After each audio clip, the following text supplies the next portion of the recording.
Rain. Saya Asyifa Salsabila dengan NPM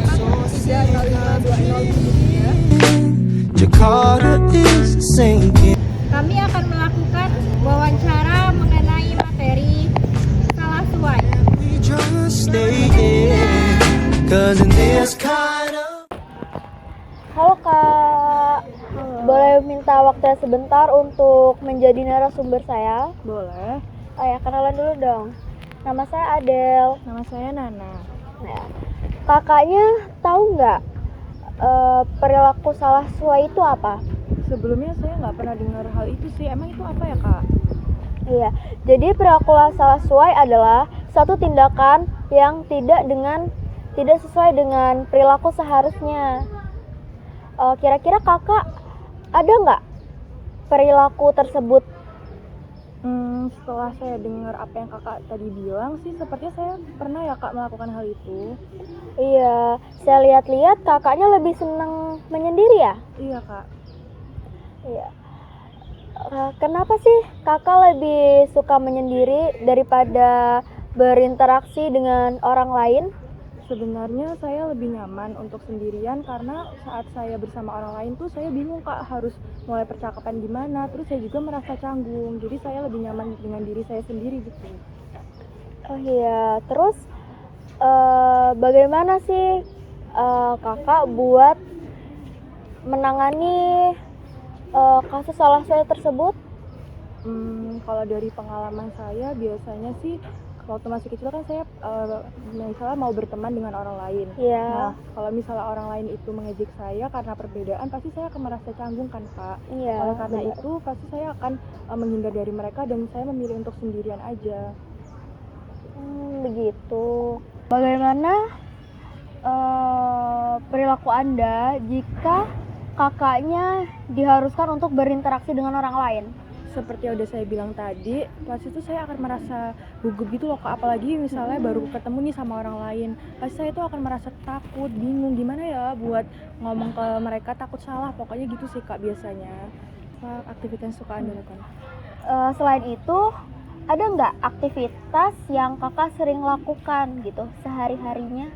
Biasanya kalau waktu luang gitu ya, Kak, karena aku suka sendiri, biasanya aku suka baca buku atau nonton drama Korea atau mungkin mendengarkan musik gitu sih, Kak, kalau ada waktu luang, biasanya gitu.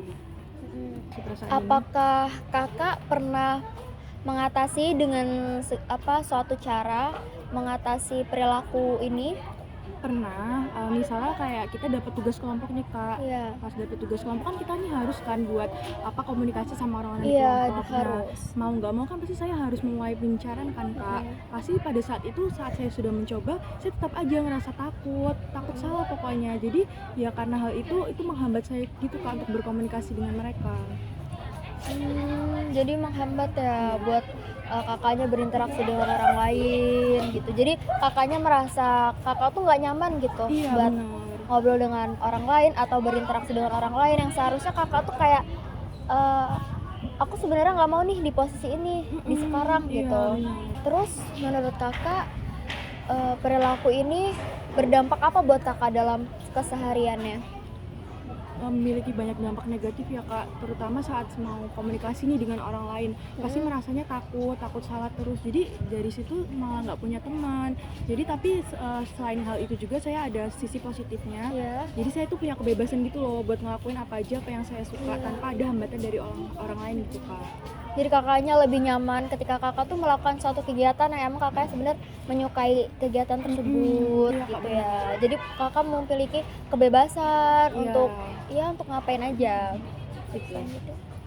Baik Kak, terima kasih ya atas waktunya sudah memberi jawaban kepada kami. Oh iya, kasih dong tipsnya buat anak-anak di luar sana yang mungkin memiliki perilaku yang serupa seperti kakak. Oke, jadi setelah saya dengar nih dari kakaknya tadi udah menyampaikan beberapa, menurut saya kita misalnya kita punya sikap yang antisosial, menurut saya kita harus menghindari nih, kita harus mencoba untuk berkomunikasi dengan orang lain, karena menurut saya kalau kita komunikasi dengan orang lain itu nggak salah, justru kita bisa dapat banyak hal baru nih kalau kita mau komunikasi dengan orang lain. Terus juga kalau kita memilih jadi penyendiri tuh malah kita nanti bingung juga ke depannya, pasti kan kita makhluk sosial nih, kita kan butuh orang lain. Jadi menurut saya kita harus mulai berkomunikasi dengan orang lain, tidak perlu merasa takut dan merasa salah. Oke, makasih ya Kak. Halo Kak, boleh minta waktunya sebentar? Boleh? Perkenalkan saya Ashifa, kakaknya siapa yang namanya? Adi. Oke Kak Adi, di sini kita akan berbincang-bincang sebentar ya Kak. Sebelumnya kakak tahu nggak apa itu perilaku salah suai? Tidak. Nah, jadi perilaku salah suai itu adalah perilaku seseorang yang tidak sesuai dengan kondisi aturan di suatu situasi tertentu. Menurut penjelasan saya tadi, apakah kakak punya perilaku salah suai? Menurut saya ada sih. Apa itu Kak? Merokok, mabuk. Boleh diceritain nggak Kak? Gimana awalnya kakak nyoba ngerokok, mabuk? Ceritanya karena sakit hati aja sih Kak. Jadinya kayak ya ngelampiasinnya ke rokok sama mabuk itu. Oke. Apa yang kakak rasain ketika kakak mencoba rokok, mabuk? Tenang aja gitu, kayak pikirannya kayak yang dari banyak pikiran, jadi kayak ya hilang gitu. Jadi merasa lebih tenang ya Kak. Kemudian situasi apa sih Kak yang buat kakak itu biasanya lebih milih untuk ngerokok, mabuk? Kalau lagi banyak masalah aja sih. Ya kayak dalam segi keluarga, entah apapun itu yang menurut saya membuat saya kayak banyak masalah aja, pasti kayak saya bakalan kayak ngerokok. Tapi kalau minum-minuman tuh kayak hal-hal tertentu aja sih. Kakak ada nggak nyoba hal lain untuk ngelampiasin stres? Lebih ke buat apa ya, tenang aja gitu Kak. Saya lebih tenang aja, saya nggak suka banyak pikiran, saya ngelampiasinnya ke rokok. Kalau saya lagi hancur banget ya minum. Punya nggak alternatif lain selain merokok dan mabukan? Ada sih, ke alam, kayak ke gunung, entah ke pantai, kayak buat ngilangin pikiran aja. Keinginan kakak untuk merokok, mabuk ini biasanya tuh ada dorongan dari lingkungan sekitar nggak? Atau murni dari kemauan diri kakak? Kalau dari lingkungan sih, lingkungan saya buruk, tapi saya juga karena kemauan diri saya sendiri sih, bukan karena mereka. Karena emang keadaan aja yang memaksa saya untuk melakukan hal yang seperti itu. Sejauh ini nih Kak, kan kakak sering tuh ngerokok, mabuk. Kakak ngerasain nggak dampaknya di kehidupan sehari-hari kakak atau dampak untuk lingkungan sekitar kakak? Dampaknya sih belum kelihatan ya, karena selama ini ya belum ada kejadian itu yang merugikan orang lain gitu.